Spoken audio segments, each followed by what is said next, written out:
محترم حاضرین جمعہ،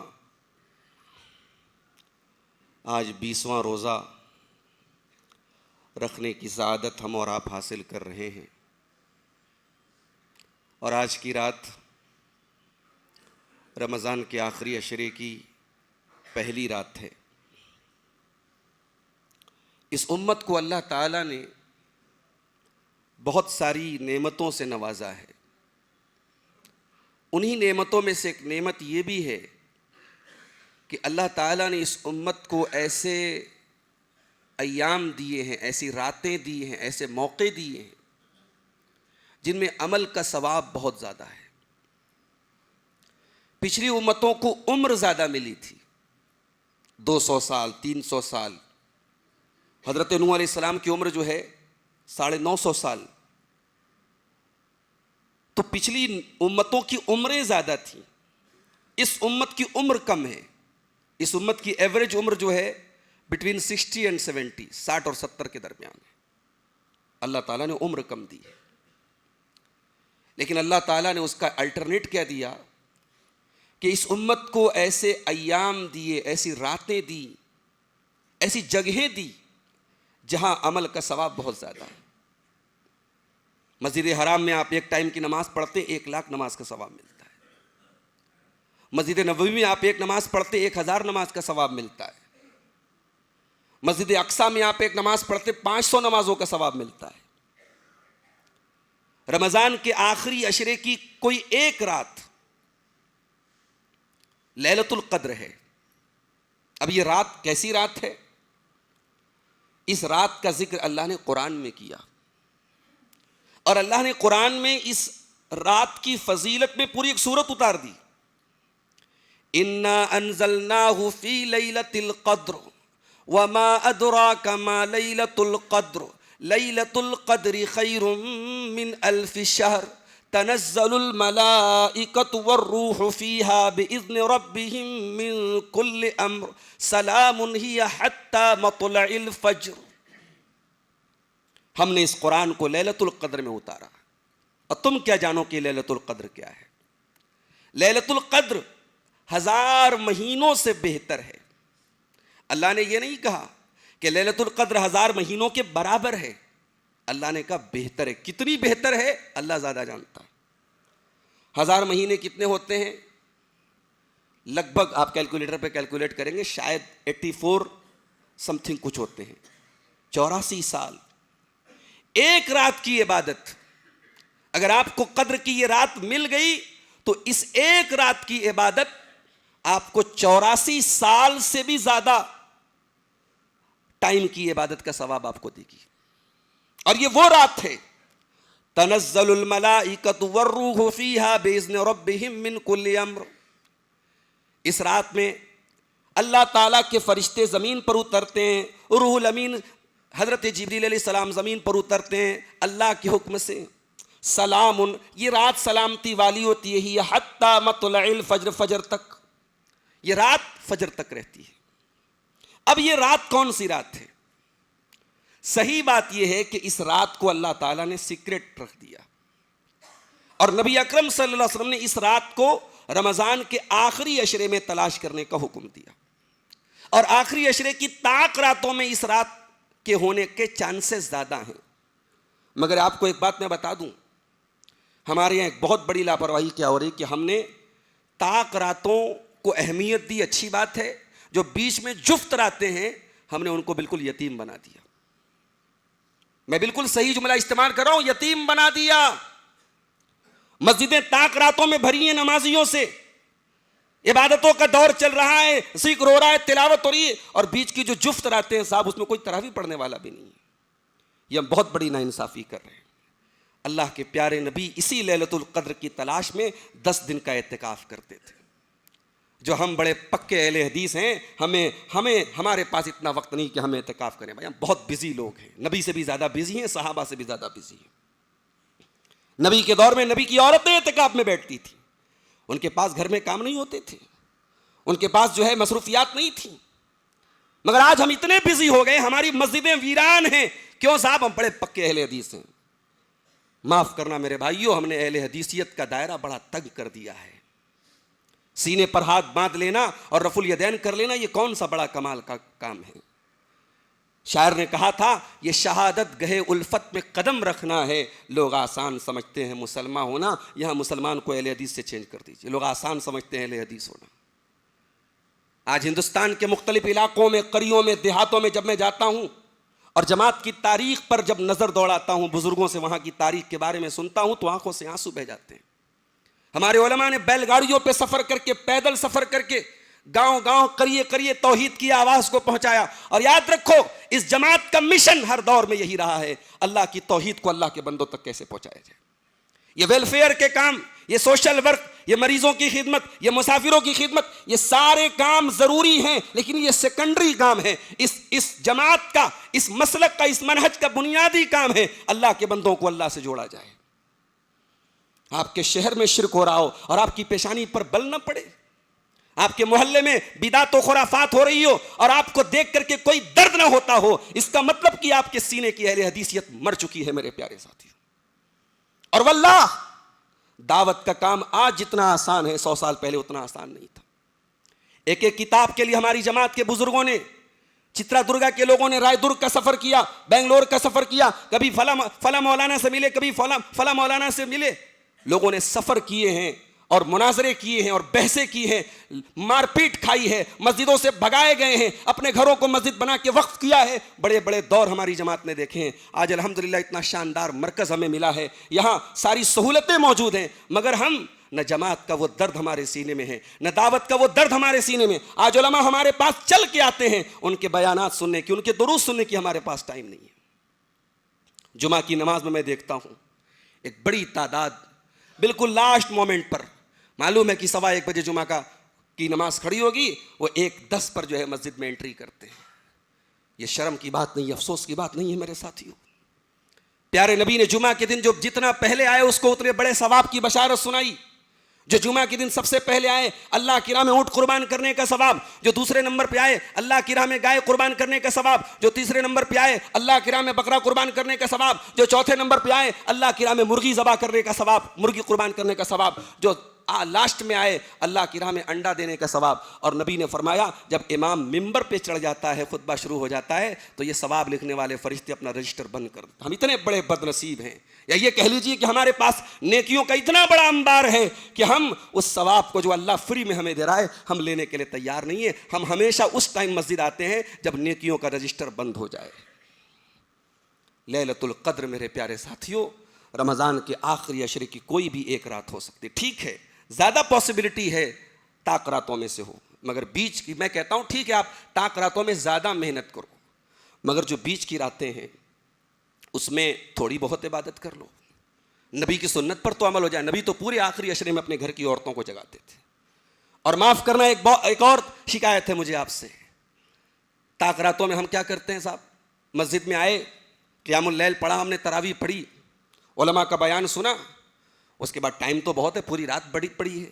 اچھا ہم نے کیا سمجھا رات کو جاگنے کا مطلب پوری رات جاگنا ہے۔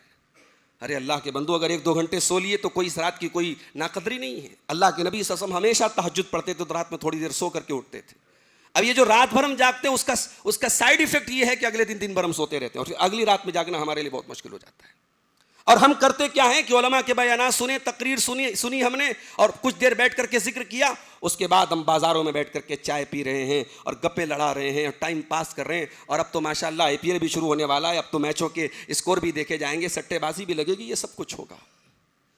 میرے بھائیوں یہی کہنا چاہتا ہوں، رمضان کے آخری عشرے کی ویسی قدر کرو، نبی کے ماننے والے ہو، نبی کی حدیث پر چلنے والے ہو، نبی کی سنت سے پیار کرنے والے ہو تو نبی کا طریقہ فالو کرو، منمانے طریقے سے طاق راتوں میں عبادت نہ کرو۔ آخری عشرے میں پورے 10 دن آپ کو عبادت کرنا ہے، طاق راتوں میں زیادہ اہتمام کیجئے، بیچ کی راتوں میں کم کیجئے، مگر ان پورے 10 دنوں کی قدر کیجئے اور ان پورے 10 دنوں کو اتنا قیمتی سمجھیے کہ اس کا ایک ایک منٹ۔ اور میں یہ بھی بتا دوں رات کب شروع ہوتی ہے، شریعت کی ٹرم میں رات مغرب بعد شروع ہو جاتی ہے۔ ہم لوگ کیا سمجھتے ہیں، طاق رات آ گئی، جماعت کتنے بجے کھڑی ہوگی، 10:30 بجے۔ اب مغرب سے لے کر کے 10:30 بجے کا ٹائم ویسٹ کرنا ہے، اس کو ادھر برباد کر رہے ہیں، ادھر برباد کر رہے ہیں، فیس بک دیکھ رہے ہیں، یوٹیوب دیکھ رہے ہیں، 10:30 کا ٹائم ہو گیا، چلو بھائی مسجد چلتے ہیں۔ مغرب بعد سے رات کا ٹائم شروع ہو گیا، فجر تک رات رہتی ہے۔ اس پورے ٹائم کو، اس پورے ڈیوریشن کو، اس پورے دورانیے کو بہت احتیاط سے استعمال کیجئے. اللہ تعالی ہم سب کو اس آخری عشرے کی قدر کرنے کی توفیق عطا فرمائے. میرے بھائیوں، میں نے آج آپ کے سامنے خطبہ مسنونہ میں قرآن کریم کے 30ویں پارے کی بہت مشہور سورت سورہ تکاثر پڑھی ہے. ہمیں سے بہت سارے لوگوں کو یہ سورت کریمہ یاد بھی ہوگی. یہ قرآن کی 102 نمبر کی سورت ہے. اس سورت میں اللہ تعالیٰ نے ہمیں ڈرایا ہے. اس سورت پر اگر ہم غور کریں تو رونگٹے کھڑے ہو جائیں کہ یہ سورت ہمیں کیا میسج دے رہی ہے. اور اسی سورت کی اس روشنی میں کچھ باتیں میں آپ کے سامنے رکھنا چاہتا ہوں. آئیے پہلے سورت کریمہ کا ترجمہ دیکھ لیتے ہیں، پھر بات کو آگے بڑھاتے ہیں. الہاکم التکاثر حتی زرتم المقابر.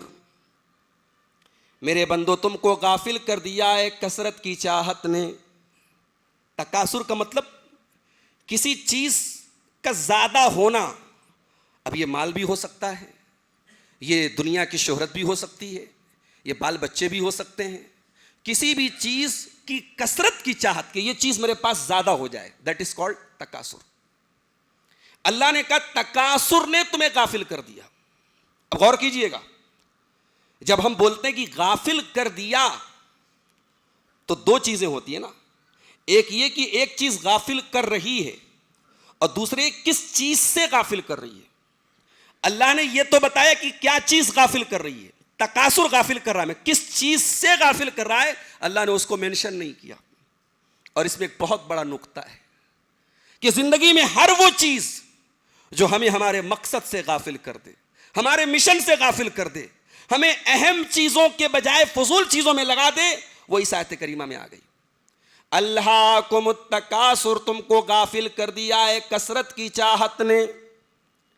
حتی زرتم المقابر. لیکن اے میرے بندو، یہ کثرت کی چاہت تم کو کہاں تک لے کر کے جائے گی؟ کتنے دنوں تک مال کمانے کے چکر میں لگے رہو گے؟ کتنے دنوں تک تم دنیا کمانے کے چکر میں لگے رہو گے؟ کتنے دنوں تک تم دنیا کی شہرت کے پیچھے بھاگتے رہو گے؟ حتی زرتم المقابر، یہاں تک کہ وہ دن آ جائے گا جب تم قبرستان کی زیارت کرو گے.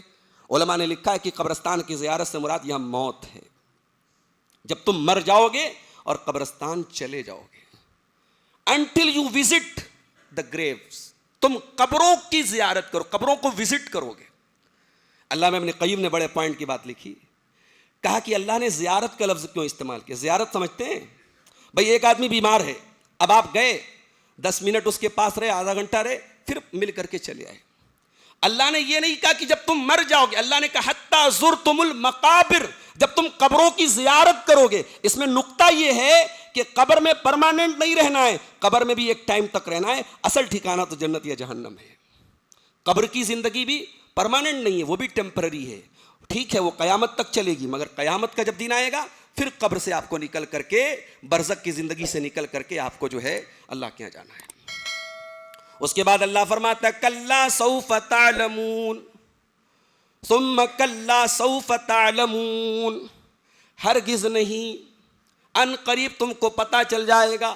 ہرگز نہیں، ان قریب تم کو پتہ چل جائے گا. یہ 2 مرتبہ اللہ کیوں کہہ رہا ہے ہرگز نہیں، ان قریب تم کو پتہ چل جائے گا؟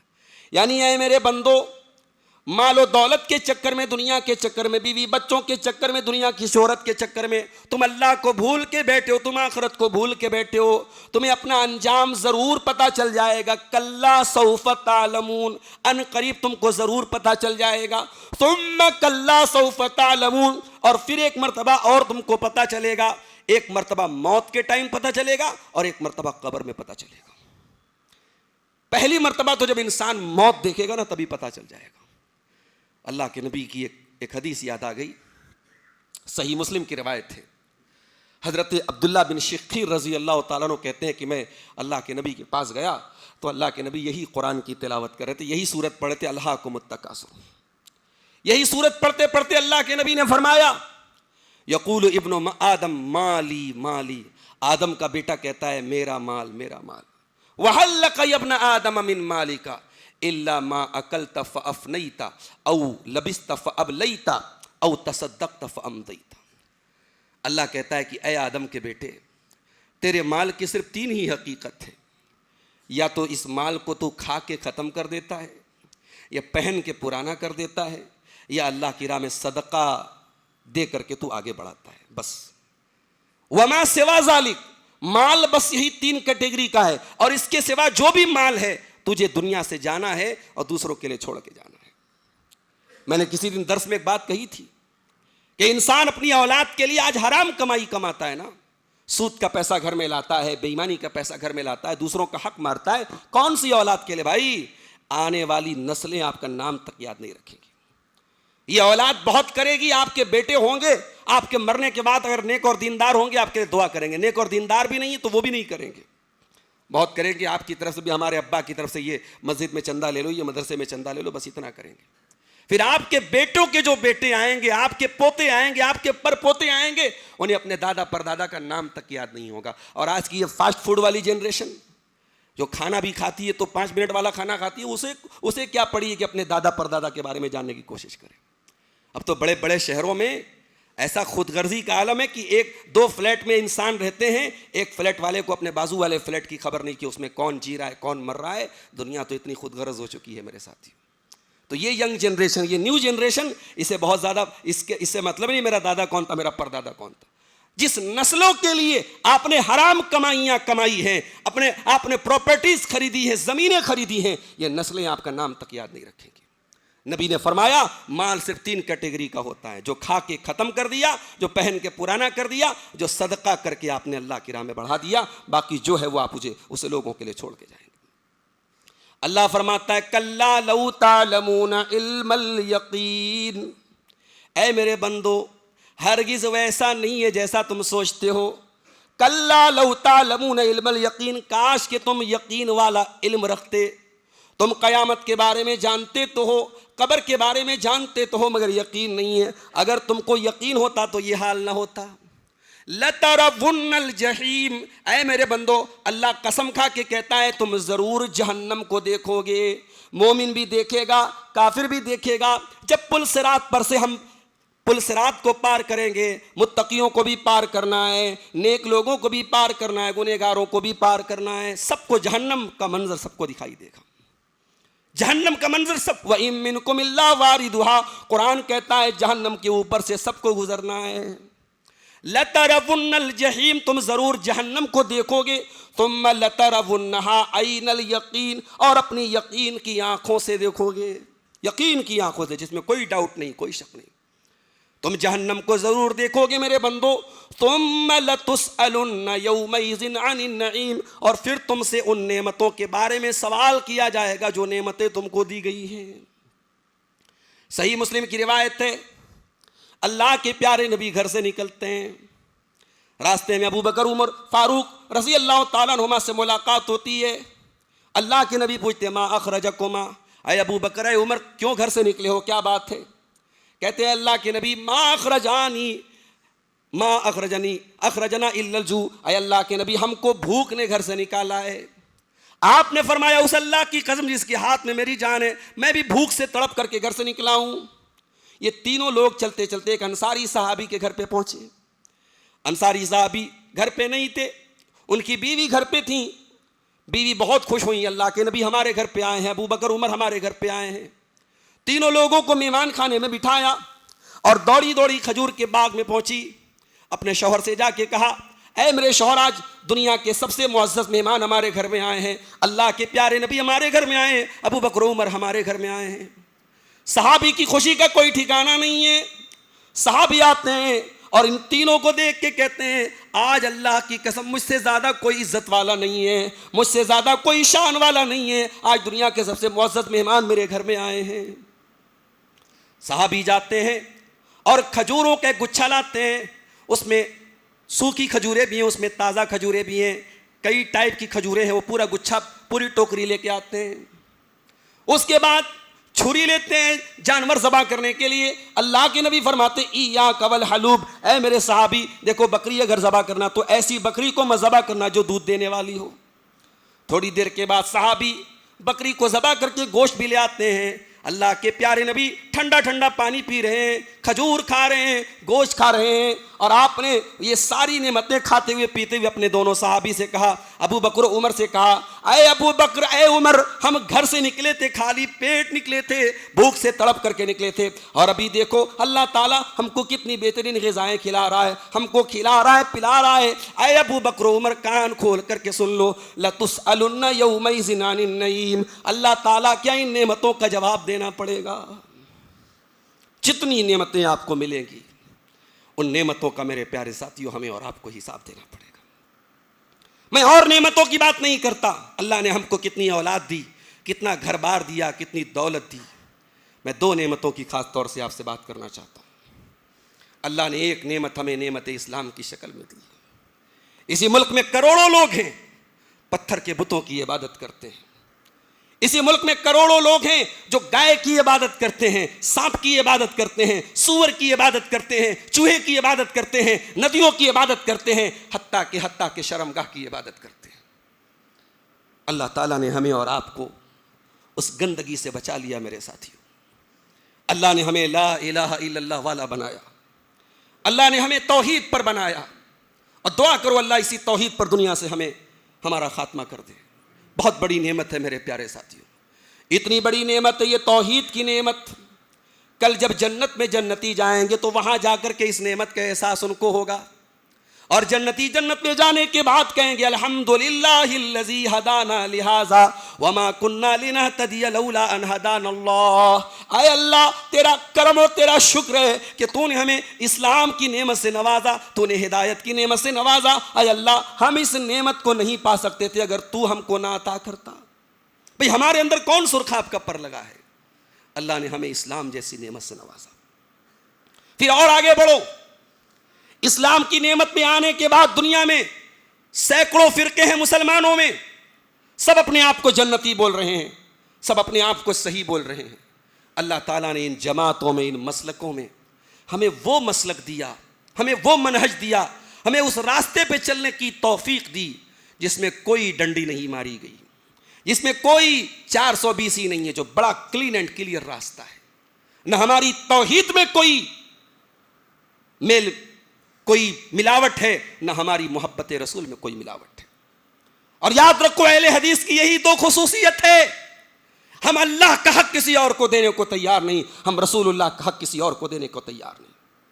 اگر کوئی پوچھے اہل حدیث کس دعوت کا نام ہے، کس منہج کا نام ہے، کس فکر کا نام ہے، اسے کلمہ شہادت سنا دینا، اشہد ان لا الہ الا اللہ واشہد ان محمد عبدہ ورسولہ۔ اہل حدیث کی دعوت رب کی توحید سے شروع ہو کر محمد رسول اللہ کی رسالت پر ختم ہوتی ہے۔ ہم اللہ کی توحید کسی اور کو دینے کو تیار نہیں ہیں۔ ہمارا مشکل کشا اللہ، ہمارا دستگیر اللہ، ہمارا غوث اعظم اللہ، ہمارا غریب نواز اللہ، ہمارا بندہ نواز اللہ، ہماری بگڑی بنانے والا اللہ، ہمارا سر جھکے تو اس کے آگے جھکے، ہمارے ہاتھ اٹھے تو اس کے آگے اٹھے۔ یہی اہل حدیث کی دعوت ہے میرے ساتھیوں۔ آج دنیا کہتی ہے صاحب یہ ولیوں کو نہیں مانتے، یہ اماموں کو نہیں مانتے، یہ بزرگوں کو نہیں مانتے۔ اللہ، ہم نے سارے زمانے کی دشمنی مول لی۔ قیامت کے دن جب اپنے رسول کے پاس جائیں گے اور رسول کے ہاتھوں جب کوثر کا جام ہمیں انشاءاللہ نصیب ہوگا، ہم کہیں گے یا رسول اللہ آپ کے نام پہ ہم نے مار کھائی تھی، یا رسول اللہ آپ کے نام پہ ہم نے دنیا سے دشمنی مول لی تھی، دنیا نے ہم پر بزرگوں کی توہین کے الزام لگائے، دنیا نے ہم پر اماموں کی توہین کا الزام لگایا، ہم نے ان سارے الزاموں کو اپنے سینے پر برداشت کیا یا رسول اللہ صرف اس لیے کہ ہمارا دعویٰ ایک تھا، ہمارا نعرہ ایک تھا، اطیعوا اللہ واطیعوا الرسول۔ رسول کا فرمان آ گیا، رسول کی سنت آ گئی، رسول کی بات آ گئی، اب کون کیا کہہ رہا ہے ہمیں اس سے کوئی غرض نہیں، کوئی مطلب نہیں۔ اہل حدیثوں، یہ دو نعمتیں ہیں، ایک رب کی توحید کی نعمت، اور توحید پر آنے کے بعد، اسلام میں آنے کے بعد اللہ کے رسول کے صحابہ اور اللہ کے رسول کے طریقے پر چلنے کی نعمت۔ ان دو نعمتوں کی قدر کرو میرے ساتھیوں۔ مجھے افسوس کے ساتھ کہنا پڑتا ہے ان دو نعمتوں کی ہم قدر نہیں کر رہے ہیں۔ آج امت کا ایک بڑا طبقہ شرک میں لت پت ہے۔ آپ کے گاؤں میں، آپ کے محلے میں، آپ کے آس پاس میں اگر آپ غیر مسلموں کی بات کریں، کتنے غیر مسلم ایسے ہیں جن کے ساتھ آپ کا انٹریکشن ہے، آپ کی بات چیت، آپ کا تعلق ہے، کاروبار ہے، مگر آپ نے انہیں کبھی توحید کی دعوت دینے کی کوشش نہیں کی۔ اور الحمدللہ میں نارتھ انڈیا سے، بنارس سے تعلق رکھتا ہوں، اور اس وقت میں کرناٹک کی سرزمین پر کھڑا ہوں، اور میں بہت فرق محسوس کر رہا ہوں کہ الحمدللہ ابھی آپ کا علاقہ دعوت کے لیے بہت سرسبز و شاداب ہے. ابھی آپ کی زمین دعوت کے میدان کے لیے بھی بہت آسان ہے میرے پیارے ساتھیوں. اگر اب بھی ہم نہیں جاگے اور ہم نے اللہ کی اس توحید کو دوسروں تک نہیں پہنچایا, کل قیامت کے دن ہمارا گریبان پکڑا جائے گا میرے ساتھی. خود اسلام پر رہے تو کون سا کمال کیا. تیرے پاس توحید کی دولت تھی, تیرے پاس توحید کا نور تھا, تیرے پڑوسی شرک کرتے رہے, اللہ کو گالیاں دیتے رہے, شرکیہ کام کرتے رہے, تو نے ان کو توحید کی دعوت کیوں نہیں دی؟ میرے ساتھیوں, یہ ہمارا مشن ہونا چاہیے. اسی لیے اللہ قرآن میں جب اس امت کا مقام بتاتا ہے تو کیا کہتا ہے؟ کنتم خیر امۃ اخرجت للناس تأمرون بالمعروف وتنہون عن المنکر وتؤمنون باللہ. اے مسلمانوں, تم دنیا کی سب سے بہترین کمیونٹی ہو, مگر اس ٹائٹل پر فخر نہ کرنے لگنا, اس ٹائٹل پر جھومنے نہ لگنا. یہ ٹائٹل تمہیں ملا ہے تو 3 کام کرنا پڑے گا. نیکی کا حکم دیتے رہنا پڑے گا, برائی سے روکتے رہنا پڑے گا, اور اللہ پر ایمان رکھنا پڑے گا. یاد رکھو میرے بھائیوں, جب اللہ قرآن میں کہتا نیکی کا حکم دو تو دنیا کی سب سے بڑی نیکی توحید ہے. دنیا کو توحید کا پاٹ پڑھاؤ. جب قرآن میں اللہ کہتا برائی سے روکو, دنیا کا سب سے بڑا پاپ شرک ہے, دنیا کو شرک سے روکو اور اللہ کی ذات پر ایمان رکھو. یہ 3 کام اس امت کا بنیادی کام ہے. میرے ساتھیوں, یہ توحید کا کام, اللہ کے دین کو پہنچانے کا کام کتنا کر رہے ہیں, ہم اس پر غور کریں. اپنی نوجوان نسل سے کہنا چاہتا ہوں کہ آپ کی زندگی میں یہ جو سلفی دعوت ہے, یہ جو اہل حدیث کی دعوت ہے, یہ جو قرآن و حدیث کی دعوت ہے, اس دعوت کو آپ نے دوسروں تک پہنچانے کے لیے کیا کیا؟ معاف کرنا میرے ساتھیوں, ہمیں تو ریڈی میڈ ملا ہے نا, ہمیں تو یہ مسلک یہ ریڈی میڈ ملا ہے, ہمیں یہ دعوت ریڈی میڈ ملی, ہم نے کچھ قربان نہیں کیا ہے, اس لیے اس کی قدر ہمیں نہیں ہے. ہمارے شہر میں کوئی عالم آیا, ہم نے تقریر سن لی, بس بہت بڑا کمال کر دیا. نہیں میرے ساتھیوں, انفرادی ملاقاتیں, انڈیویژول میٹنگز. مجھے یاد ہے ممبئی میں مجھے ایک لڑکا ملا, نوجوان لڑکا, وہ وہاں پہ اولا اور اوبر جو ٹیکسی کار چلتی وہ کار چلاتا ہے. میں اتفاق سے ایسی ملاقات اس سے ہوئی, اس نے کہا کہ شیخ میں آپ کی بہت تقریریں سنتا ہوں اور میں بہت دنوں سے آپ کو فالو کرتا ہوں. تو اس نے بتایا کہ میں ایک ایسے گھرانے سے تعلق رکھتا ہوں جو قبروں کی عبادت کرتا ہے. اس نے کہا کہ اس توحید کی دعوت میں آنے میں میرے دوستوں کا بہت بڑا کردار ہے. میرے دوست لوگ میرے ساتھ اٹھتے تھے, بیٹھتے تھے, انہوں نے مجھے دعوت دی, مجھے سمجھایا, اور آج اللہ تعالیٰ نے مجھے اتنا پکا کر دیا کہ آج ممبئی کی سرزمین پر کوئی بھی جماعت اہل حدیث کا عالم آتا ہے, اس کی خدمت کرنا, اس کو پک اینڈ ڈراپ کرنا, میں اس کو اپنے لیے فخر سمجھتا ہوں. میرے نوجوانوں, آج آپ کی دوستی, آپ کا اٹھنا بیٹھنا ایسے لوگوں کے ساتھ ہوتا ہے, مگر آپ شرماتے ہیں, اور شرماتے بھی ہیں, اور آپ کے پاس علم کی بھی کمی ہے. اسی لیے میں کہتا ہوں علماء سے کو لازم پکڑو میرے ساتھیوں, علماء کے وجود کو قیمتی سمجھو. قیامت جیسے جیسے قریب آئے گی علماء اس دنیا سے چلے جائیں گے, اور علماء کی جگہ جاہل لوگ لیں گے, علماء کی جگہ بہروپیے لوگ لیں گے. آج ہمارے اہل حدیث نوجوانوں کے موبائلوں پر ان لوگوں کے اسٹیٹس لگتے ہیں, ان کے ویڈیوز لگتے ہیں جو صحابہ کو گالی دینے والے ہیں. ایسے لوگوں کو ہمارا اہل حدیث نوجوان آئیڈیل سمجھ کر کے ان کی تقریروں کو سنتا ہے, جو ساری زندگی اہل حدیثوں کو گالی دیتے رہے, جو وحدت الوجود کا عقیدہ رکھتے رہے. میں نام نہیں لوں گا, آپ سمجھدار ہیں, عقل مندوں کے لیے اشارہ کافی ہے. ایسی کئی شخصیتیں ہیں جو ہمارے نوجوانوں کے لیے آئیڈیل بن چکی ہیں. یہ کیوں ہو رہا ہے؟ آپ اپنے علماء سے دور ہیں, اپنے علماء سے دور ہیں, اور بدنصیبی تو اس حد تک ہے کہ آپ کے علماء جب چل کر کے آپ کے دیار میں آتے ہیں, آپ پھر بھی ان سے استفادہ کرنے کو تیار نہیں. 5-10 منٹ کا درس ہمارے کانوں پر اتنا بھاری گزرتا ہے, ہم نماز پڑھ کے یوں بھاگتے ہیں جیسے کوئی ہمیں جانور کاٹ رہا ہے, کوئی تکلیف ہو رہی ہے, کوئی کھجلی ہو رہی ہے, ہم مسجد چھوڑ کر کے بھاگ رہتے ہیں. یہ افسوس کی بات ہے میرے بھائیوں, یہ ملامت کی بات ہے, یہ چلو پر پانی میں ڈوب مرنے کی بات ہے. اپنے شہر میں آنے والے مہمان علماء کرام کی قدر و قیمت سمجھیے میرے ساتھیوں. آپ کی مسجد کے جو امام ہوں, آپ کی مسجد کے جو مؤذن ہوں, واللہ اس دور میں جاب کی کمی نہیں ہے.